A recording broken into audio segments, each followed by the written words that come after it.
আজকে আমরা আপনাদের জন্য এমন একটি চমৎকার মুভির গল্প নিয়ে হাজির হয়েছি যার নাম টু ব্লু স্ট্রিপ। এটি মূলত কোরিয়ান টিনেজার ছেলে ও একটি মেয়েকে নিয়েই তৈরি হয়েছে, যারা একদিন মজা করতে করতে এতটাই কাছাকাছি চলে আসে যে নিজেদের মতো তারা সমস্ত সীমানায় তারা পার করে ফেলেছে। তবে সমস্যা তো তখনই হয় যখন মেয়েটির প্রেগন্যান্সি রিপোর্ট পজিটিভ আসে। বাকি কথা না হয় সরাসরি গল্পেই বলি, তো চলুন কথা না বাড়িয়ে মুভিটি শুরু করা যাক। মুভির শুরু হয় স্কুলের একটি ক্লাসরুমে, যেখানে আমাদের বিমা ও দারা নামের দুইজন ছেলে মেয়েকে দেখানো হয়। তাদের দুজনের মধ্যে বোঝাপড়া এতটাই ভালো ছিল যে সবাই সন্দেহ করত তাদের মধ্যে হয়তো অ্যাফেয়ার রয়েছে।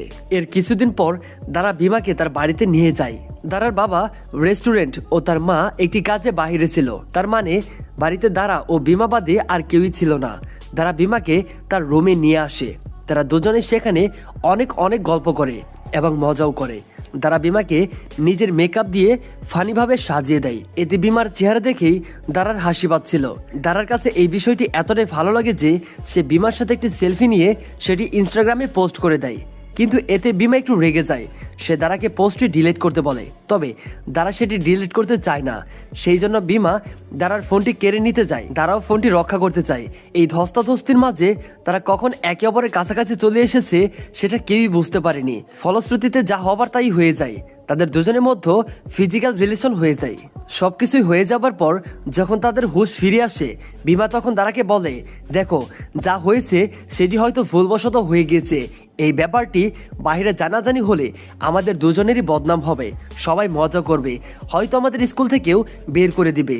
দারাও বিষয়টি বুঝতে পারে, সেই জন্য সে কারো কাছে কিচ্ছু বলে না। এরপর সময়ের সাথে সাথে তারা দুজনে আবার আগের মতোই নর্মাল হয়ে যায়, যেন তাদের মধ্যেই সেরকম কিছুই কখনো হয়নি। তারা আগের মতোই মাস্তি করে এবং বন্ধুদের সাথে ঘুরে বেড়ায়। তবে সবকিছু বেশি দিন নর্মাল থাকে না। একদিন সব বন্ধুরা মিলে যখন পার্টি করছিল তখন হঠাৎ দারার বমি আসতে থাকে। সে খাবার টেবিল থেকে উঠে একটু দূরে গিয়ে বমি করে দেয়। আর এই সব কিছু দেখে বিমার অবস্থা খারাপ হয়ে যায়। সে ভাবতে থাকে বিমা আবার না প্রেগনেন্ট হয়ে যায়।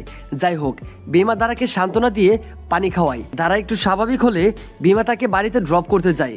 সেখানে দারার সাথে তার দেখা হয়। বিমা দারার মাকে বলে খাওয়ার সময় দারার একটু বমি বমি ভাব হয়েছিল, হয়তো খাবার মতো কোনো সমস্যা ছিল, তাই আমি তাকে বাড়িতে নিয়ে এসেছি। দারার মাও বিষয়টি সরল মনে মেনে নেয়। তারা আরো কিছুক্ষণ কথাবার্তা বলে বিমা নিজের বাড়িতে যাওয়ার পারমিশন চায়। তবে এবার দারার মায়ের কাছে বিমার কথাবার্তা একটু সন্দেহজনক মনে হয়। এই জন্য সে দারাকে ডিরেক্ট জিজ্ঞাসা করে, তুমি কি বিমাকে ডেট করেছো নাকি? দারাও বলে, না মা, বিমা শুধুমাত্র আমার ভালো একজন বন্ধু। পরের দৃশ্যে দ্বারা নিজের রুমে তার বোনের সাথে ছিল। বিমার কথা মনে করে সে তার বোনের সাথে আজব ব্যবহার করছিল। তার বোন মনে করে তার হয়তো মাথায় সমস্যা হয়েছে, তাই সে এইরকম করছে। তখনই দারারও অস্বস্তি লাগছিল, কেমন একটা অন্যরকম ফিলিংস কাজ করছিল তার মাঝে। তখনই তার মনে সন্দেহ জাগে সে সত্যি সত্যি প্রেগনেন্ট নয় তো। এটি ভেবেই ভয়ে তার অবস্থা খারাপ হয়ে যায়। সন্দেহ দূর করতে পরের দিনই সে প্রেগন্যান্সি টেস্ট করায়। তবে এই টেস্টে যে ভয়ঙ্কর বিষয়টি দ্বারা সামনে আসে সেটি হলো সে সত্যি সত্যিই প্রেগনেন্ট। সে মা হতে চলেছে। আর এখান থেকে গল্পের নতুন একটি মোড় নেয়। বন্ধুরা সাথেই থাকুন। যারা এখনো পর্যন্ত আমাদের চ্যানেলটিকে সাবস্ক্রাইব করেননি তারা অবশ্যই এই চ্যানেলটিকে সাবস্ক্রাইবও করে দিন। গল্পে ফেরা যাক। তার বয়স সবে মাত্র 16 বছর হয়েছে। এখনো তার পড়ালেখা কমপ্লিট হয়নি। তাকে তার নিজের ক্যারিয়ারও বানাতে হবে, নিজের স্বপ্ন পূরণ করতে হবে। এইসব চিন্তা করে সে ঘাবড়ে যায়। সে বুঝতে পারে সেই দিন তারা একসাথে সময় কাটিয়ে অনেক বড় একটি ভুল করে ফেলেছে। পরের দিন সকালে তারা বিমার সাথে দেখা করে। সে বিমাকে প্রেগন্যান্সি এর বিষয়ে সবকিছু খুলে বলে। এটি শুনে বিমা যেন 440 ভোল্টের ঝটকা খেয়ে যায়। সে বুঝতে পারছিল না এখন সে কি করবে, কেননা তারা দুজনে এখনো সবেমাত্র 16 বছরের বাচ্চা। এরপর বিমা চিন্তা ভাবনা করে কোনো রাস্তা না পেয়ে দারার কাছ থেকে দূরত্ব বাড়িয়ে দেয়। সে দারাকে ইগনোর করতে থাকে। তবে বিমা শুধু দারাকে দেখে এমনটা করছিল না, সে নিজের ঘরেও চুপচাপ হয়ে গিয়েছিল। কয়েকবার তো কোনো কারণ ছাড়াই সবার সামনে সে কেঁদে ফেলে। এটি দেখে তার মায়ের সন্দেহ হয় বিমা আবার ড্রাগ অ্যাডিক্টেড হয়ে গেল না তো। শেষমেশ সে বিমাকে জিজ্ঞাসা করে বসে, কি হয়েছে তোমার, তুমি কি কোনো ভুল করেছ? উত্তর দেওয়ার পরিবর্তে বিমা কান্না করতে থাকে। সে খাবারের টেবিল থেকে উঠে সোজা তার রুমে চলে যায়। বিমার বাবাও তার পিছু পিছু আসে। সে বিমাকে জিজ্ঞাসা করে, তোমার কি হয়েছে? বিমা এইবারে তার বাবাকে মিথ্যা বলতে পারে না। সে তার নিজের ও দারার ব্যাপার সবকিছুই খুলে বলে। বিমার বাবা তার কাঁধে হাত রেখে ভরসা দেয়। সে বিমাকে বলে, এই কঠিন সময়ে দারাকে ইগনোর করে তুমি মোটেও ঠিক করনি। এতে তার কষ্ট আরো বেড়ে যাবে। এক কাজ করো, এখনই গিয়ে দারার কাছে ক্ষমা চাও। বিমা তার বাবার কথা মেনে নেয়। সে তখনই দারার সাথে দেখা করতে তার বাড়িতে যায়। বিমা দারার কাছে ক্ষমা চায়, সে তাকে অ্যাবর্শন করতে বলে, কিন্তু দারা কিছু না বলেই বিমার মুখের সামনে গেটটি বন্ধ করে দেয়। পরদিন বিমা তার বন্ধুদের সাথে আড্ডা দিচ্ছিল। কথায় কথায় সে বন্ধুদের কাছে আশেপাশে কোনো অ্যাবর্শন ক্লিনিকের ব্যাপারে জানতে চায়, কিন্তু বন্ধুরা এতে যেন তাকে পেয়ে বসে। তারা বিমাকে নিয়ে মজা করে, তবে বিমা বুদ্ধিমত্তার সাথে বিষয়টি সামলে নেয়। সে বলে, আমাকে একটি স্কুল প্রজেক্টের জন্য অ্যাবর্শন হসপিটাল ভিজিট করতে হবে, এই জন্য জিজ্ঞাসা করতেছি। পরদিন বিমা দারাকে কাছের একটি অ্যাবর্শন ক্লিনিকে নিয়ে যায়। তবে তারা সেখানকার পরিবেশ দেখে এক মুহূর্তেও সেখানে থাকতে পারে না, চলে আসে। বিমা দারার পিছু পিছু আসে। সে দারাকে বোঝানোর চেষ্টা করে, কিন্তু দারা তাকে সাফ সাফ বলে দেয় সে বাচ্চাটিকে এভাবে নষ্ট করতে পারবে না। তবে বিমা তার উপর প্রেশার ক্রিয়েট করে, সেই জন্য দারা বিমার হাত নিজের পেটে রেখে বলে, দেখো কোনো কিছু অনুভব করতে পারছো কিনা। এই ঘটনায় বিমার টাইমলাইন যেন ওলট পালট হয়ে যায়। সে বাচ্চাটির জন্য টান অনুভব করে, এই জন্য তারা দুজনে সিদ্ধান্ত নেয় তারা বাচ্চাটিকে বড় করবে। সেই সাথে তারা গ্র্যাজুয়েশন হওয়া পর্যন্ত এই বিষয়টিকে সিক্রেট রাখার সিদ্ধান্ত নেয়। তবে সমস্যা হলো কিছুদিন পর তো তার পেট উঁচু হয়ে যাবে, তাহলে বিষয়টি কিভাবে সিক্রেট রাখবে। সেই জন্য বিমা একটি প্ল্যান করে। সে বাহার থেকে একটি লং স্কার্ট কিনে আনে। দারা বাড়িতে সেটি ট্রাই করে। এতে তারা দুজনে নিশ্চিত হয়ে যায় এইটি ভেবে যে এখন আর দারার প্রেগনেন্সির বিষয়টি কেউই জানতে পারবে না। কথায় কথায় বিমা দারাকে জিজ্ঞাসা করে, তোমার পরিবার যদি প্রেগনেন্সির বিষয়ে জানতে পারে তাহলে কি হবে। দারা কনফিডেন্সের সাথে উত্তর দেয়, আমি জানি তারা আমাকে ক্ষমা করবে, আমার বাচ্চাকেও তারা মেনে নিবে। এরপর তারা দুজনেই নিজেদের ফিউচার প্ল্যান নিয়ে কথা বলতে শুরু করে, যেখানে বিমা এখনো তার ভবিষ্যতের লক্ষ্য বা কোনো স্বপ্ন ঠিক করতে পারেনি। তবে দারার স্বপ্ন অনেক বড়। সে নিজেকে প্রথমে কোরিয়ান ইউনিভার্সিটিতে পড়াতে চায়। বিমা বলে, আমি আছি তো, তোমার সব স্বপ্নই আমি পূরণ করব। তবে বন্ধুরা, দারার প্রেগনেন্সির বিষয়টি গোপন রাখার প্ল্যান পরের দিনই নষ্ট হয়ে যায়। আসলে দারা স্কুলের মাঠে বসে নবাগত সন্তানের কথাই ভাবছিল। এর মাঝেই একটি বল এসে তার মাথায় লাগে। এতে দারা তো সেই জায়গায় অজ্ঞান হয়ে যায়। তবে তার এই অবস্থা বিমাও দেখতে পায়, তাই সে দারাকে সাহায্য করতে চলে আসে। আর অবশ্যই স্কুলের স্টাফ ও অন্যান্য বন্ধুরা চলে আসে। বিমা দারাকে জিজ্ঞাসা করে, তুমি কি ঠিক আছো। তবে দারার তো নিজের পেটে থাকা সন্তানের জন্য বেশি চিন্তা হচ্ছিল। এই টেনশনে সে মুখ ফসকে তার প্রেগন্যান্সির কথা বলে ফেলে। ব্যাস, দারার মুখে এই কথা শুনে বিমার চেহারাটাও দেখার মতো হয়ে গিয়েছিল, কিন্তু এখন তো তীর ধনুক থেকে বেরিয়ে গিয়েছে। দারার মুখে প্রেগন্যান্সির খবর শুনে সবাই চমকে যায়। খবরটি ঝড়ের মতো পুরো স্কুলে ছড়িয়ে পড়ে। প্রিন্সিপাল থেকে স্টাফ, ওয়াচম্যান, স্টুডেন্ট সবাই এই বিষয়টি জেনে যায়। যাই হোক, দারাকে ফার্স্ট এইড রুমে নিয়ে আসা হয়। প্রিন্সিপাল তো তখন শকের মধ্যে ছিল, এই জন্য সে দারার বাবা মাকে ডেকে পাঠিয়েছেন।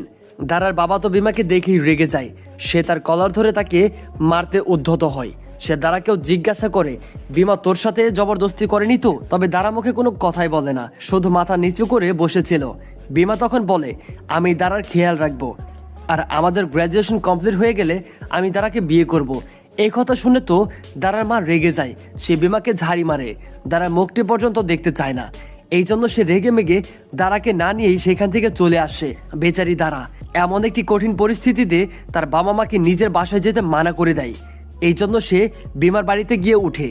এইদিকে বিমার বাড়ি একটি বস্তি এলাকায়, যেখানে বসবাস করা সব মানুষই গরিব শ্রেণীর ছিল। বিমাদের আর্থিক অবস্থাও অনেক খারাপ ছিল। তবে দারা তো ধনী পরিবারের মেয়ে ছিল, সে তো কখনোই এমন পরিবেশ চোখেও দেখেনি। এই জন্য সে একটু আনকমফোর্টেবল ফিল করে। তবে দারা তাকে সামলে নেয়। এরপরে তারা রাতের খাবার খেয়ে ঘুমিয়ে পড়ে। পরদিন সকালে তারা দুজনেই ডাক্তারের কাছে যায়। ডাক্তার তাদেরকে টিনেজ প্রেগনেন্সির ঝুঁকির বিষয়গুলো বুঝিয়ে বলে, আর তাদের দুজনকেই রাতে আলাদা আলাদা থাকার পরামর্শ দেয়। কেননা এখন যে কোনো ধরনের অসাবধানতা প্রেগনেন্সির ক্ষেত্রে অনেক বড় বিপদ ডেকে আনতে পারে। এইদিকে দারার বাবা মা দারার জন্য তাদের প্রচুর টেনশন হচ্ছিল, তারা তাকে মিস করছিল। এই জন্য শেষমেশ তারা দারাকে নিতে চলেই আসে। বিমার বাড়ি থেকে ফেরার সময় পিছনের সিটে বসা দারার দিকে তার মায়ের চোখ পড়ে যায়। এতে সে রিয়েলাইজ করে দারা নিজেই তো এখন একটি বাচ্চা। এই জন্য তার দারার জন্য আরো বেশি চিন্তা হতে থাকে। পরের দৃশ্যে আমরা দেখতে পাই দারা ও তার ছোট বোন একে অপরকে এমন ভাবে জড়িয়ে ধরে যেন তারা লম্বা একটি সময় ধরে একে অপরকে দেখে না। দারাকে বলে, তুমি এইখান থেকে যাওয়ার পর আঙ্কেল আন্টি এসেছিল, তারা তোমাদের সন্তানকে অ্যাডাপ্ট করতে চায়। বাবা মাও এতে রাজি হয়েছে, কেননা তাদের মতে তুমি নিজেই এখনো অনেক ছোট, তুমি বাচ্চার দেখাশোনা করতে পারবে না। তবে দারা এটি শুনে রেগে যায়। সে তার মায়ের সাথে তর্ক করে সে যেভাবেই হোক তার বাচ্চাকে নিজের কাছে রাখতে চায়। এদিকে বিমার পরিবার পর্যন্ত এই বিষয়টি চলে এসেছে যে দারার বাবা মাও বাচ্চাটিকে অন্য কারো কাছে দিয়ে দিবে। এতে তারা অনেক চিন্তিত হয়ে যায়, কেননা তারাও বাচ্চাটিকে নিজেদের কাছে রাখতে চায়, কেননা বাচ্চাটি তো শুধু দারার একার না, বিমারও সমান অধিকার রয়েছে। তারা এই বিষয়ে কথা বলছিল, তখনই বিমার বোন সেইখানে চলে আসে। আসলে বিমার কৃতকর্মের কথা শুনে সে এখানে এসেছে। সে কেঁদে কেঁদে বলে, স্টপ ইট, তুই এটি কি করেছিস? যাই হোক, বিমার পরিবার নিজেদের মধ্যে কথা বলে সিদ্ধান্ত নেয়। এই জন্য এই বিষয়ে কথা বলতে পরের দিন সকালে তারা দারার বাড়ির উদ্দেশ্যে রওনা দেয়। কিন্তু দারার মা তাদের মুখটি পর্যন্ত দেখতে চায় না। সে তাদের এড়িয়ে যাওয়ার জন্য তাড়াতাড়ি বাড়ি থেকে বেরিয়ে যেতে চায়, কিন্তু দারা তাতে বাধা দেয়। এই জন্য বাধ্য হয়ে তাকে বাড়িতে থাকতে হয়। এরপর দুই পরিবার আলোচনায় বসে যেই সমস্যা সৃষ্টি হয়েছে তার সমাধান বের করতে। দীর্ঘ সময় আলোচনার পর তারা সম্ভাব্য একটি সিদ্ধান্তে উপনীত হয়। সেটি হলো তারা দ্রুত সম্ভব দারা ও বিমার একটি বিয়ে দিয়ে দিবে। দুই পরিবারই এতে রাজি ছিল। এই জন্য উভয় পরিবার উপস্থিত থেকে সকল নিয়মকানুন মেনে দারা ও বিমার বিয়ে দিয়ে দেয়। নিয়ম অনুযায়ী দারা ও বিমা এখন লিগ্যাল ম্যারিড হাজব্যান্ড ওয়াইফ।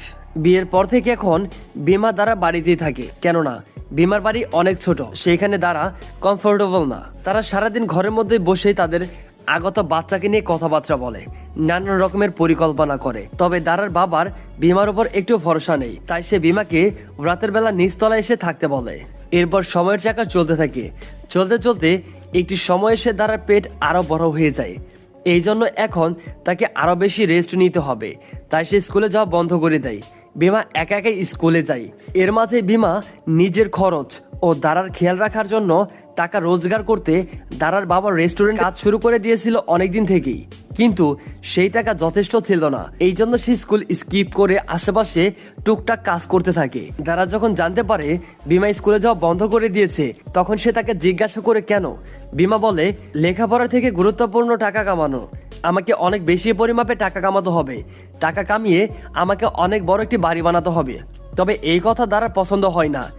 এই নিয়ে তাদের মধ্যে ঝগড়া হয়, কেননা এই বিষয়ে দুজনের চিন্তাভাবনা আলাদা ছিল। একদিকে দ্বারা লেখাপড়া নিয়ে অনেক সিরিয়াস, তো অন্যদিকে বিমা কিছু টাকা রোজগার করতে স্কুলে যাওয়া বন্ধ করে দিয়ে বসে আছে। এরপর নিরাশ হয়ে দ্বারা তার মায়ের কাছে গিয়ে গল্প করে, তবে এতেও তার মন ভালো হয় না। সেই জন্য দ্বারা তার সকল বান্ধবীদের ডাকে, তারা একসাথে অনেক মজা করে। এইভাবে সময়ের সাথে সাথে দ্বারার চিন্তা ভাবনা পরিবর্তন আসছে।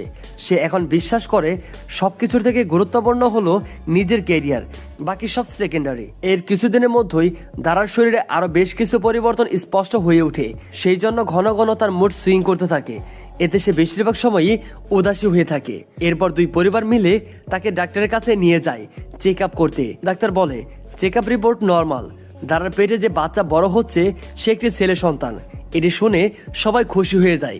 এরপর ডাক্তার তাদের কিছু প্রেসক্রিপশন ও অ্যাডভাইস দিয়ে বাড়ি পাঠিয়ে দেয়।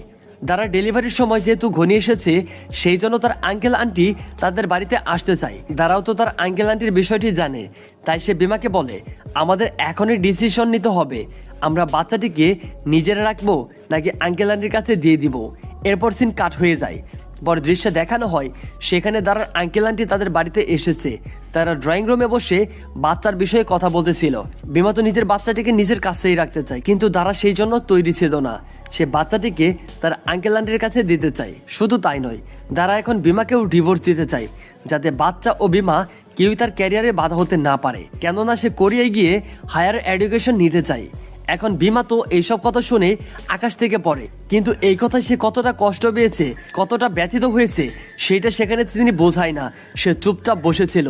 যাই হোক, কিছুক্ষণ কথাবার্তা বলে তারা সিদ্ধান্ত নেয় যে বাচ্চাটিকে তার আঙ্কেল আন্টির কাছে দিয়ে দেওয়াটাই উচিত হবে। তবে বিমা নিজের কথায় অটুট ছিল। সে দারাকেও বোঝানোর চেষ্টা করে যে একটিবার শোনো আমার কথা। সে দারাকে হাজারবার রিকোয়েস্ট করে, এতে বাচ্চার ব্যাপারটি দারার মনে কিছুটা হলেও দাগ কেটে দেয়। বিমা বারবার রিকোয়েস্ট করার কারণে সে বিরক্ত হয়ে সেইখান থেকে চলে যায়। তবে দারা আবার কি একটা ভেবে যেন তার মাকে গিয়ে বলে, আমি আমার বাচ্চাটিকে আঙ্কেল আন্টির কাছে দেব না। এরপর প্রতীক্ষিত সেই দিনটি অর্থাৎ দারার ডেলিভারির দিন চলে আসে। দারা একটি সুস্থ সবল বাচ্চার জন্ম দেয়, কিন্তু বাচ্চা জন্মানোর সাথে সাথেই দারার মাঝে কিছু কমপ্লিকেশন দেখা যায়, যার কারণে এখন তার অপারেশন করতে হবে। এতে বিমা যেন পাগলপ্রায় অবস্থা। মুভির শেষ দৃশ্য আমাদের দেখানো হয় দারার পরিবার তাদের বাচ্চাটিকে বিমার পরিবারের কাছে দিয়ে দেয়। এরপর দারা বিমাকে ডিভোর্স দেয়। কোরিয়ায় পড়তে যাওয়ার সমস্ত বন্দোবস্ত করে ফেলে। তবে বিমাকে ছেড়ে যাওয়ার সময় বিমা স্বাভাবিক থাকার চেষ্টা করলেও দারার চোখে যেন অশ্রু বাধা মানে না। আর এমন একটি হৃদয় বিদারক সিন দেখিয়ে আমাদের এই সিনেমাটিও শেষ হয়ে যায়। এখানে মূলত দোষটি কার ছিল? সে পড়ালেখা করতে চায়, এটা কি তার দোষ ছিল, নাকি ছেলেটি সংসার করতে চায় এইটা তার দোষ ছিল? অবশ্যই কমেন্ট করে জানিয়ে দিবেন এবং এমন সুন্দর সিনেমা দেখার জন্য অবশ্যই আমাদের এই চ্যানেলকে সাবস্ক্রাইব করবেন। ধন্যবাদ গাইস, আজকের মুভি এক্সপ্লেন তো তোমরা দেখিয়ে ফেললে এবং কেমন লাগলো সেটা অবশ্যই কমেন্ট করে জানিয়ে দিবে এবং পরবর্তীতে তোমরা কোন রিলেটেড মুভি এক্সপ্লেন দেখতে চাও সেটা অবশ্যই কমেন্টে জানিয়ে দিবা।